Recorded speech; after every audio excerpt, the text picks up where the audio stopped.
దేవుని పరిశుద్ధ నామానికి స్తోత్రం. మీ అందరికి వందనాలు. దేవుని కృప వలన మీరందరూ బాగున్నారని నమ్ముచున్నాను. ఈ మంత్ మనకు క్రిస్మస్ పండుగ. మీరందరూ మీ మీ పనుల్లో చాలా బిజీగా షాపింగ్స్ కానీ గృహాలు శుద్ధి చేసుకోవడం కానీ చేస్తూ ఉంటారు. దాంతోపాటు ఈ నెలతో మనకు క్రిస్మస్ పండుగ కాదు, ఈ సంవత్సరం అంతా దేవుడు మనల్ని కలిసి కాపాడినందుకు ఆయనకు మనము మన జీవితంలో చేసిన ప్రతి ఒక్క మేలును బట్టి కృతజ్ఞతాస్తుతులు చెల్లించే బద్దులమై ఉన్నాము.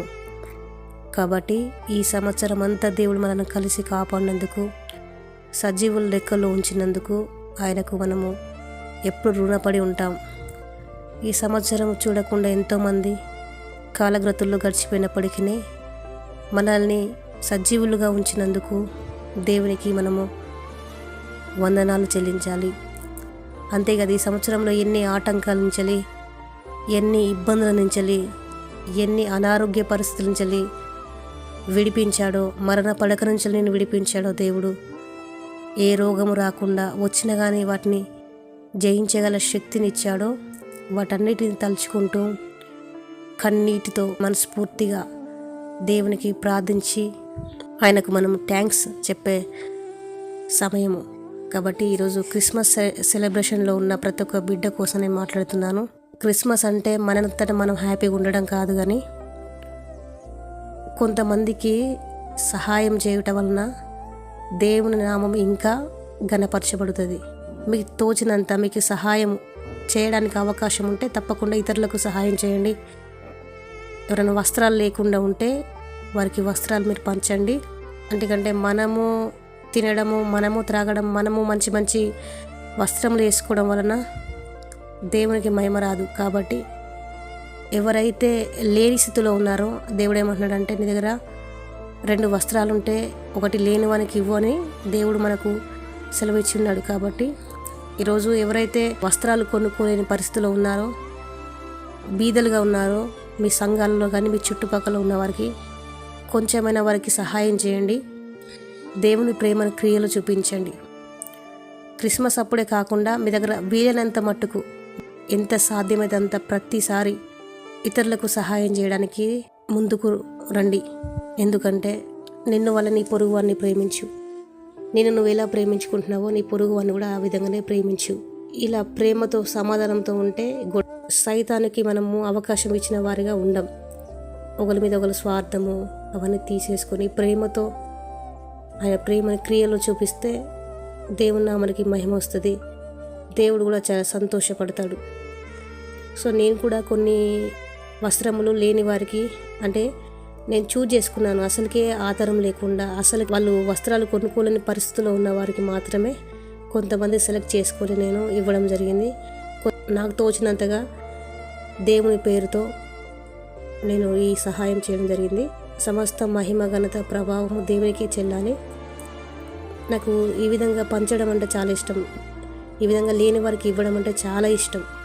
పేదవారిని చూసినప్పుడు కానీ, ఏమైనా వస్త్రాలు ఉన్నప్పుడు కానీ, ఆహారం లేకుండా ఉన్న వారిని చూస్తే చాలా బాగా అనిపిస్తుంది. అలాంటి వారికి ఎంతో కొంత నాకు తెలిసినంతలో సహాయం చేయాలి అనే ఒక ఆలోచన నాకు ఎప్పుడు ఉంటుంది.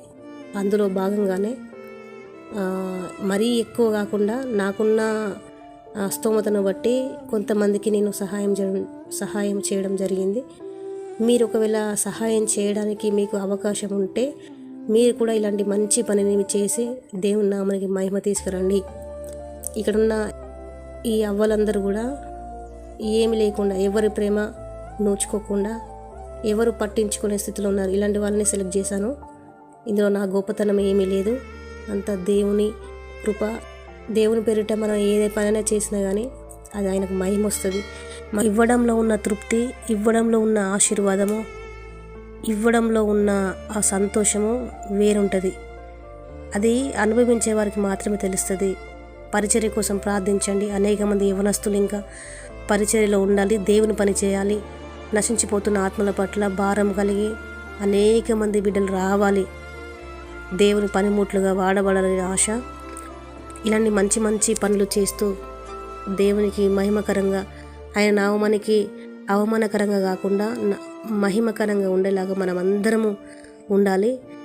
దేవుని పేరును చెడగొట్టకుండా మన క్రియల ద్వారా మన ప్రవర్తన ద్వారా దేవునికి చెడ్డ పేరు తీసుకురాకుండా వీలైనంత మట్టుకు ఆయన ప్రేమను క్రియల్లో చూపించుకుంటూ వెళ్ళాలని నేను మీ అందరినీ కోరుతున్నాను. క్రిస్మస్ పండుగ మంచిగా జరుపుకోండి. క్రిస్మస్ అంటే ఇక్కడ ఒక చిన్న విషయం కూడా మీతో మాట్లాడతాను. క్రిస్మస్ అంటే ఏదో పండుగ కాదు. క్రిస్మస్ అంటే అంగులు ఆర్భాటాలతో కాదు. ఒక విషయం ఏంటంటే పైన స్టార్ కట్టుకొని తర్వాత మంచి మంచి వస్త్రాలు వేసుకొని పండుగ అయిపోయినాక తాగడం, డీజేలు పెట్టుకొని ఎగరడం ఇవన్నీ చేయకండి, దయచేసి చేయకండి. ఎందుకంటే డీజేలు పెట్టుకొని ఎగరడానికి ఇష్టానుసారంగా జీవించడం కానీ ఇవన్నీ కూడా చేయొద్దు. మన దేవుడు అల్లరికి కర్త కాదు.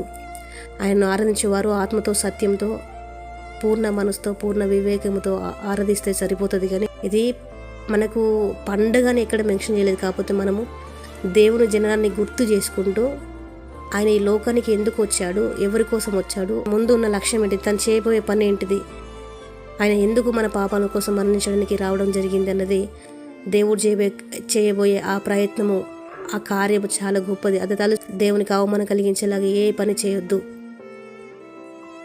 ఉదయం అంతా చర్చిలో గడిపి సాయంత్రం రాగానే బార్కి వెళ్ళి తాగడము అది ఎంత మాత్రము శ్రేయస్కరం కాదు. మీ వల్ల దేవుడు దుఃఖపడకుండా చూసుకోండి. క్రిస్మస్కు ఒక విలువ ఉన్నది. క్రిస్మస్ అంటే దేవుడు మన కొరకు మరణించడానికి, మన పాపాలు మన మరణము తప్పించడానికి, మన రోగాలు మన వ్యాధులు భరించి మనకు రావాల్సిన శిక్షను తను అనుభవించడానికి, తను భరించుకోవడానికి వచ్చిన రోజు.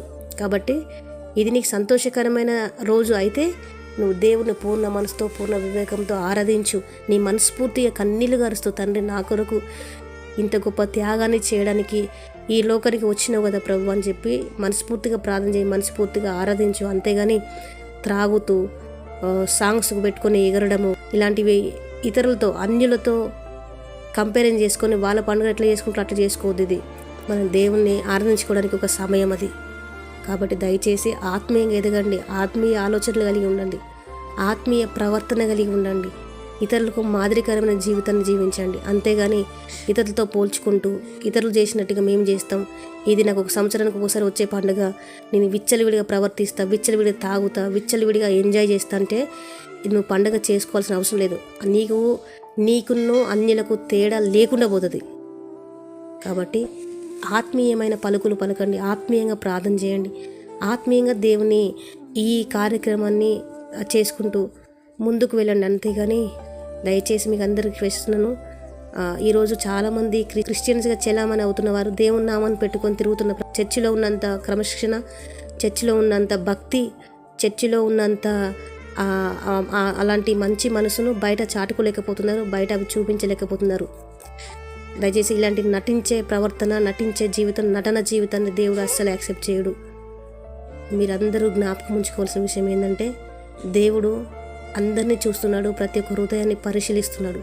కాబట్టి మనం చర్చిలో ఒకలాగా బయట ఒకలాగా జీవించినట్లయితే అది ఎంతవరకు నీ జీవితం మీద ఎఫెక్ట్ పడుతుందో, అది ఎంతవరకు దేవుని నామానికి మహిమ తీసుకొస్తుందో ఒకసారి ఆలోచించు. మనుషులు చూడాలని నటించడానికి వీల్లేదు. ఎందుకంటే మనుషులు రేపు పొద్దున నిన్ను నరకం నుంచి తప్పించలేరు. నువ్వు దేవునికి లెక్క చెప్పాలి. తీర్పును ఎదుర్కోవాల్సిన దినములు రాబోతున్నవి. కాబట్టి నీ జీవితం మారాలి. అది నిజమైన క్రిస్మస్ అంటే. ఆత్మీయంగా ఎదగండి. దేవుడు మన కొరకు ఈ లోకానికి వచ్చిన రోజును పురస్కరించుకొని ఇంకా ఆయన కోసం నేను ఏం చేయాలి, ఎలా బ్రతకాలి, ఇంకా నా జీవితాన్ని ఏ విధంగా మార్చుకోవాలి ఆయనకి ఇష్టంగా అని చెప్పి ఆయన పనులు ఎట్లా చేయాలనేది ఒక అవగాహన. ఆత్మీయంగా మీరు ఈ విషయాన్ని ఆలోచించండి. ఆత్మీయంగా ఆలోచించే వారికి ఈ మాటలు అర్థమవుతాయి ఖచ్చితంగా. తప్పుగా తీసుకునే వారికి తప్పుగానే అర్థమవుతాయి, మంచిగా తీసుకునే వారికి మంచిగా అర్థమవుతాయి.